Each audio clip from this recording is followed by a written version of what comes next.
Okay, I don't really know where to start this video at today. Let's see. Well, I guess I'll come down here. It's windy. Let's start with there.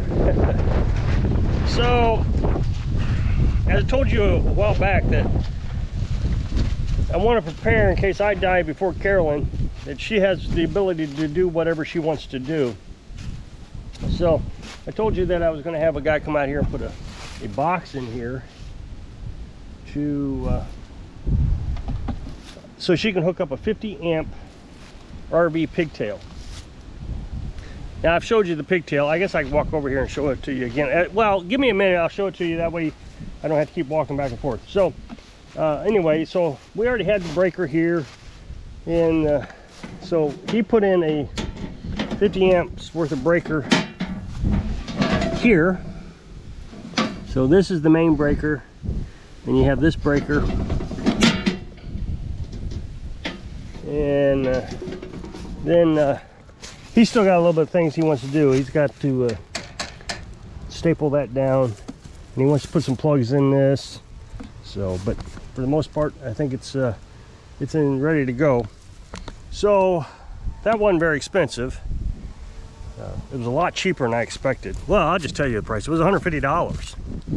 I'm sure somebody's gonna say, "Oh no, that's terribly expensive." Well, I'm happy with it. You know, $150 for a little bit of assurance that Carolyn will be okay, even if it's never used. It doesn't matter. Or if I get so old that I don't want to live off grid anymore, if I die, if she dies before me, I can do what she's doing. But all she's got to do is call the electric company, have them come out and turn the electric on, put a meter in this, and it's ready to go. So I think that's a good step. So that pigtail, I have a 30 amp, not a 50 amp. That's 50 amp that we put in. I have a 30 amp. So I ordered a 50 amp. It was only 23 bucks. That way she doesn't have to worry about anything. So this is a pigtail. This is what a pigtail looks like. Like I said, that's 30.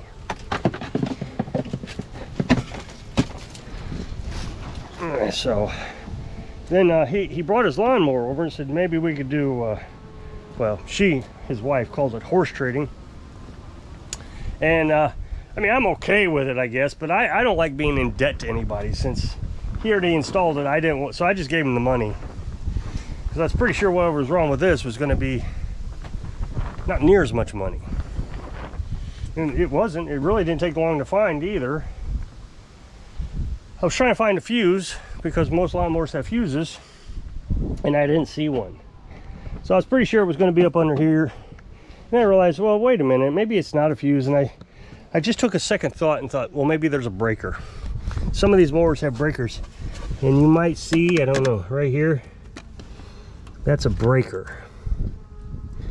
Well, once I realized it had a breaker, then I realized, well, it can't be a burnt fuse. So I kind of worried, like, uh-oh, this is going to be like a safety switch or something. But all it was this bottom wire, I don't know if you can see it, just fell off. So what he was doing was he was using the battery as a welder to weld this on for whatever reason. I don't know what he's welding it for. So with a fuse, the fuse would have just popped. But with a breaker, it can handle a little bit more energy for the little spikes. So what was happening is that wire heated up, and between the vibration and the expansion of the wire, it popped off. So now all I'm doing is making sure the battery holds a charge, because it was a little weak, but it's pretty cold. So if it holds a charge overnight, I'll charge it tomorrow. But if it holds a charge overnight, then I'll know it's good. It's supposed to get down to 17 degrees, so that's gonna be harder on the charge. So before I go to bed, I'm gonna check to make sure it doesn't get below 12 point, something's fogging up here. Okay, I wiped the lens off. Let's hope that works. So if it stays above 12 point, if it stays at 12.5, then we should be okay. Right now it's at 12.8, so we'll see if it bleeds off any. Now, yesterday's video, I built that counterbalance weight onto the beast on the front end, so I got to use it today. and it did all right. The 2 weights weren't enough. When I pick up the back of the zero turn, I was still coming off the ground a little bit. Not a lot, but a little bit. So I added 2 more weights here, 2 more bricks here. You can see it's kind of chunked up. So I might add another board. I don't know. It really didn't seem like it needed it. And so as long as I'm not, you know, racing. So anyway, when I put in the 2 extra bricks, it did fine. I mean, it was absolutely perfect. So it took a lot more weight than I expected. I really thought we could get away with 1 brick, but I didn't expect to have 4. But you know what's going on, I don't know how to explain this much, because in the camera the hill doesn't look that steep. Imagine this, look at this. That camper is 20 or 30 feet away, and my head is above it on the camera here. So this hill is really steep. So what I do is I bring the beast down around here, and I come in front of the camper, and I circle back up the hill here to bring the lawnmower up onto the patio. So I kind of circle around, and then I back up. Well, when I get up to over here, the front end wants to take up, you know, lift up on me. So all I have to do now is just put those bricks on, and it's holding down pretty good. So I do think it's going to need 4 bricks though. That's the downside. And see, I put these boards in here to keep this from sliding around, and it works really well. But if I put it here, then I can't lift the hood. It would stop the hood. And right now the hood is resting on that, so you know I want to be careful with that. So if I want to jump anything, I would have to take those boards off each time. So I don't know exactly what I want to do with that just yet. I mean, really, I just put those bricks on there and just set them there, and they held. As long as I'm not racing, and when I'm towing, I'm not racing. I'm going really slow. So maybe I'll just leave it like it is. But it worked. Worked really good. Like I said, it took a lot more weight than I expected. But that's okay. I'm really happy with it.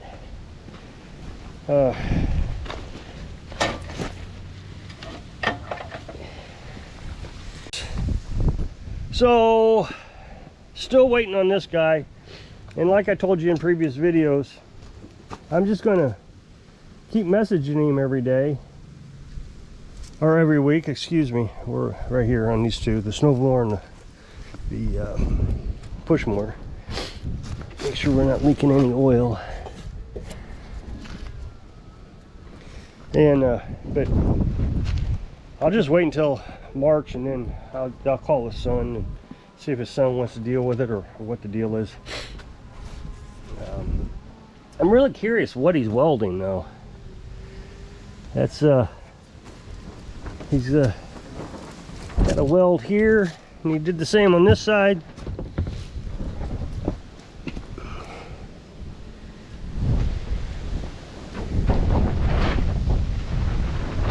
I don't know if I would have welded with this. I mean, the stator is a bigger stator because it's PTO driven. The stator is like an alternator on the car, but the battery isn't that big is the problem. So as soon as the battery is empty, the amps are just flooding into that battery, and there's just it's unregulated. It's just throwing electricity from the stator and the voltage regulator into that battery, and it heats it up. That's why that wire came off. If it had been a fuse, it had just popped the fuse. So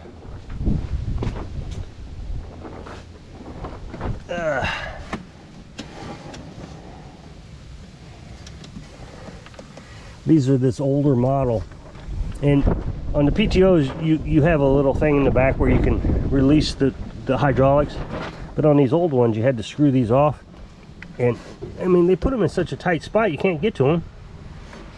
Really is not very smart in my opinion.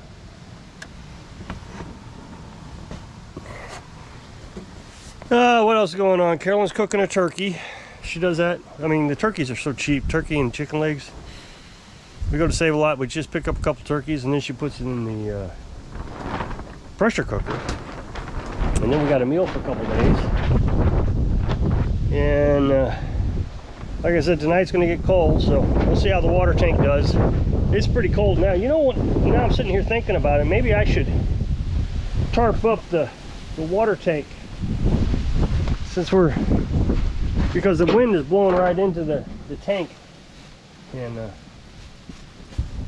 it just sucks the warm air out of it.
Okay, now I'm going to bring the cord up.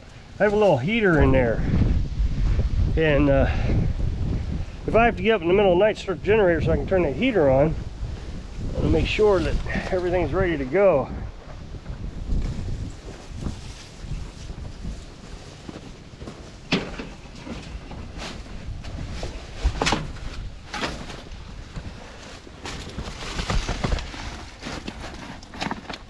This is not plugged in down there, so got that plugged in. Now let's walk down there to make sure that the generator's ready to go if we need to. Oh.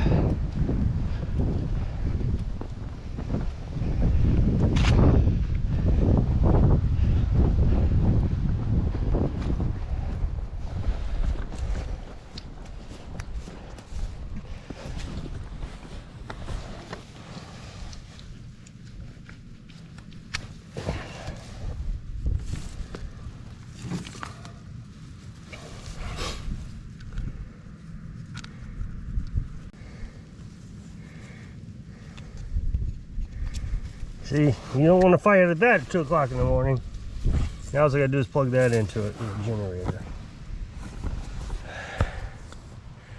So I think I'm gonna jump off of here. So if you'll click the next box, take you a video over to my other channel. Really appreciate it. Go check it out. So if I can inspire you, you're ready for the cold, so you can live your dreams. Thanks for watching.